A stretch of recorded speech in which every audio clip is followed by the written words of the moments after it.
Hey, this is Matt. Once again, welcome back to another video. This is a paid request from Ash. Thank you so much for that. For those interested in requesting any type of videos, feel free to send it either directly to my PayPal or join my Patreon. Both links are down below in the info box. And this is for the 1990 film Presumed Innocent, which I've heard of the film. I'd never seen until now. It does have a good cast. It's based on a best-selling novel. You have a capable director, Alan J.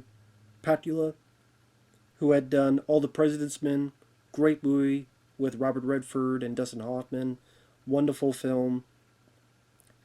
The Pelican Brief with Julia Roberts and Denzel Washington.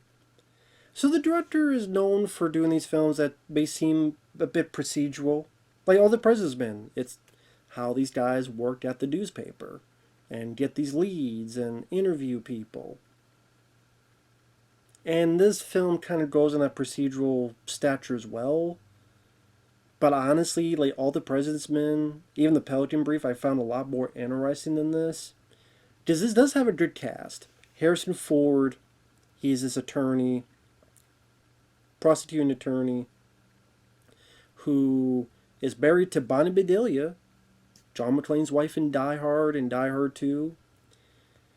But he also sleeps with other women. He sleeps with this woman, his mistress called Carolyn. One day, Carolyn is found murdered. Some evidence is left at the scene that seems like Harrison Ford was there and that maybe he did it. So we build up to what Harrison Ford is going to do. He is a defense attorney played by Raul Julia, may he rest in peace, from Bison from Street Fighter, Gomez from the first couple Addams Family movies.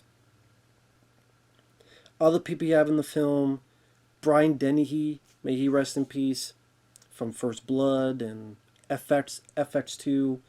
He plays Harrison Ford's boss, who at first is with him, but then turns on him, because I guess he also was sleeping with that girl Carolyn, because this is a girl that slept around a lot. Other people, a cop who's a friend of Harrison Ford is a guy named John Spencer, which he sadly passed away too. This is personally, like, a lot of people in this film have passed away. Brian Denny, Raul Julia, John Spencer. He was, if you remember The Rock, the Michael Bay film with Sean Connery, the guy was FBI agent Womack, who kept giving Sean Connery shit. It got to the point where Sean Connery put his ass over and was ready to drop his ass off that pedestal while Nick Cage has the gun on him. That's John Spencer, and he had done other stuff as well. That's why I remember him the most from. Other people, Sab Shimono, who I remember is one of the villains in Ninja Turtles 3. He's here as the coroner. So a lot of recognizable people in the cast. And the film was a box office hit. But I just could not get into this movie. I don't know what it is. I just could not get into this film. And I really liked Harrison Ford. Whether it be Witness, whether it be The Fugitive, whether it be Regarding Henry, 6 Days, 7 Nights. That's not even mentioned in Indiana Jones, the first 4, or the original Star Wars trilogy. Blade Runner, I don't mind. So I do like Harrison Ford. Here, yeah, a lot of times he plays kind of that soft-spoken, type of performance. Here, it felt like I needed more from him because he's a guy that's still accused of murder. I thought that was done a lot better in The Fugitive. Like a few years later, a guy accused of a crime they didn't commit. I saw a lot more emotion and anger and in his eyes, worry. I'd rather just go watch that movie than this.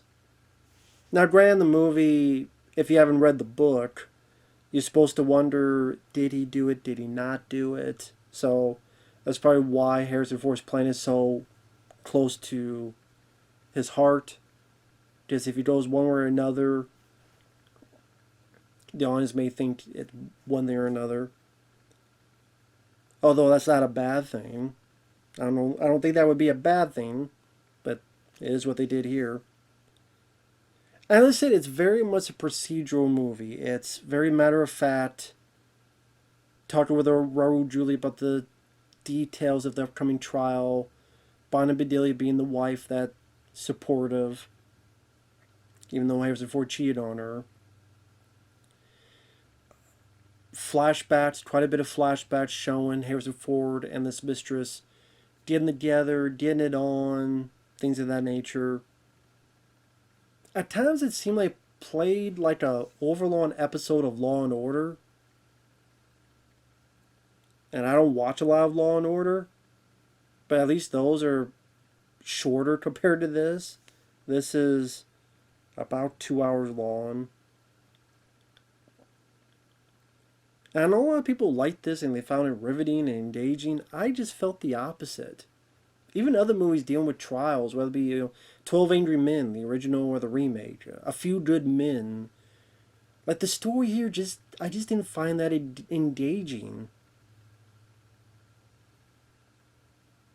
We learn about the relationship between Harrison Ford and this mistress through flashbacks. So we're just catching up to speed. Which, I don't know if Harrison Ford and that girl really had that great of chemistry with each other. At least enough to make me go, why the fuck do you cheat on Bonnie Bedelia for this lady? I mean, she's a good-looking lady too, but I'd rather go for Bonnie Bedelia. And there's talks that maybe Harrison Ford's thinking maybe there's some conspiracy, maybe this is a frame-up. You find out that more and more people slept with her. Oh, another guy, the judge, is Paul Winfield. Sally, another guy who's passed away. But Paul Winfield, he was the police captain in The Terminator, among many other movies. So that's really that's another thing. Just, god damn, this is 1990. Not like 1950 or 1960. This is 1990. And so many people have passed away. Brian Dennehy, Raul Julia, Paul Winfield. I wouldn't be surprised if the director has passed away. John Spencer. Like, god damn, man. All this is Harrison Ford and Bonnie Bedelia.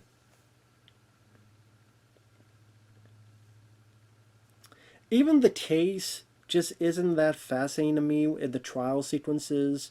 Spoiler alert, you pretty much find out that there's some discrepancy. Number one, there's this glass that had Harrison Ford's DNA on it because he drank from it, but it's gone missing, and the other lawyers are wondering how the fuck is that missing? That was supposed to be in evidence. Where did that go?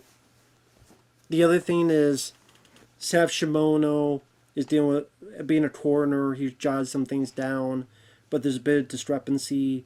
Just like, hey, you mentioned that there's this spermicide condom, but did you know that this lady had her tubes tied? So if this lady had her tubes tied, why would there be a condom? Spermicide, why would that even be a case? She can't get pregnant no matter what. Now, granted,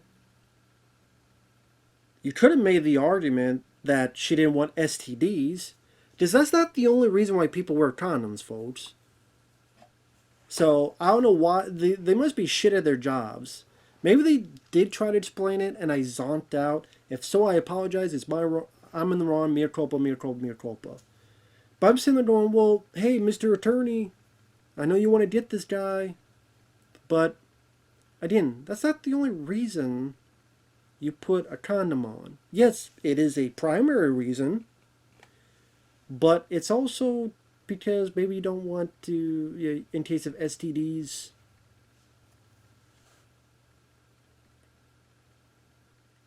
Because, I mean, who knows, maybe the lady's like, well, you're cheating on your wife, so who the fuck else do I know who you're cheating on? For all I know, you could be fucking 3 other girls, and one of them could have the crabs, one of them could have the dick rot. I don't fucking know.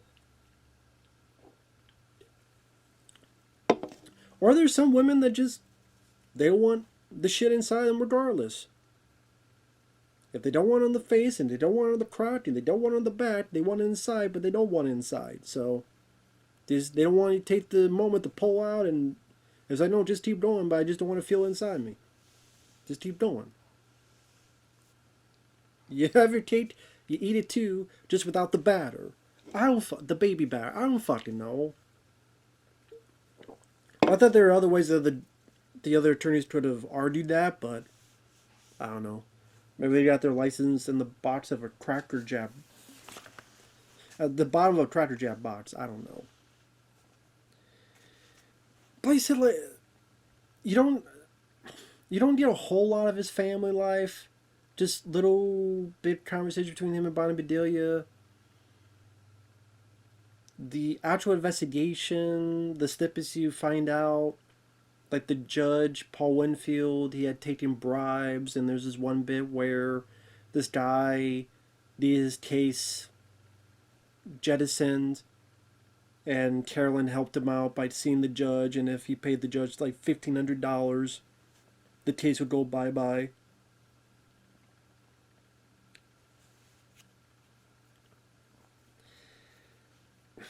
But none of it I found riveting. None of them I found exciting.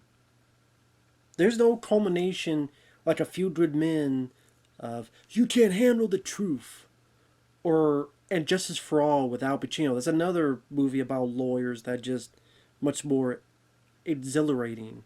You're out of order. This whole damn system's out of order. You're a piece of shit. Okay, it's pretty much like a guy finding his moral compass. He may be gone and fired, but he found his moral compass, and Al Pacino's character wants to do other things. Here, honestly, I found Harrison Ford's character rather dull, uninteresting. Other than, hey, I like Harrison Ford, but there's a lot of other films I could watch for just Harrison Ford. The mystery, I honestly didn't give a rat's ass whether he did it or not. I mean, I really wouldn't care. Like I said, if I want a movie about him and did he kill or not kill this woman, I'll just go watch The Fugitive. I even got the 4K recently thanks to a nice guy, user named Preminator. Thanks to him. And then the twist, super spoilers, is that he gets found not guilty. He goes home. He's worked on some stuff. He finds his hammer with some blood and hair on it. Which you would think cops would have looked at his property and found this shit, but apparently shit for cops. Maybe if it, I don't know. I don't know. They went and arrested him, so you think they would have looked at his property, but apparently they didn't look in too much of his areas of property. Because he's just in the toolbox, he just pulls it out, it's right fucking there. And Bonnie Bedelia is the one who killed the mistress, because she found out her husband, Harrison Ford, was cheating on her, and she gave a nice, like, a person who was confused and lost and just so out of it.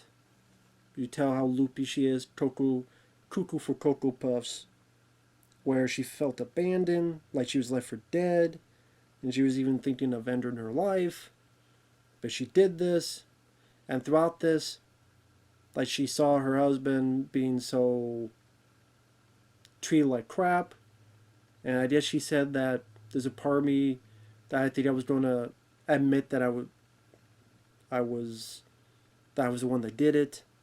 I'm like, are you sure, lady? Would you have admitted it? I don't know. You tell she's just fucking crazy, and she's a murderer. But Harrison Ford pretty much gives this narration of, well, you can't have the same trial twice. Like, I forget how he worded it. Like, you can't try someone for the same crime twice. Or, like, there's a reason he says that you couldn't get her in jail. You couldn't try her anyway. Also, he says that I don't want to take the mother of my children away from them. And talk about this is my punishment. I'm like, that's your punishment. It's a pretty damn lackluster, sweet punishment.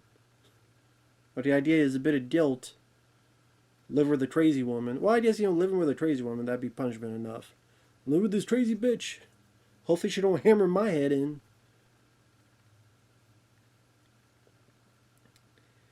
It's not idea. A lot of people liked the film. It did some good notices. Critically acclaimed at the time. At least it did well at the box office. But it just did absolutely nothing for me. And it's one of those Harrison Fords I would never see again. Good cast, just the story, the plot, the pacing, just so unengaging to me. Let's see, if I want to see a guy who's presumed innocent, I'll just go watch The fucking Fugitive that came out a few years after this. That's just me. Just a very dull, boring movie, in my opinion. So that's, like I said, if I want to see, just go see All the President's Men. I thought the director did a better job with that movie. Because that felt engaging, because you didn't pull into the Watergate scandal, and who can I trust, and who's watching, and the way newspapers work was just now such an ancient thing nowadays, because now everything digital online. So it's like a nostalgic trip to the past of how these things used to work back in the day, and how different reporters are compared to today. That wasn't the movie's intention, it's just that's how time has encompassed with that movie. But it's just much more interesting plot. This, to me, it wasn't. So anyway. Thanks for watching. We'll see you guys later. Bye-bye.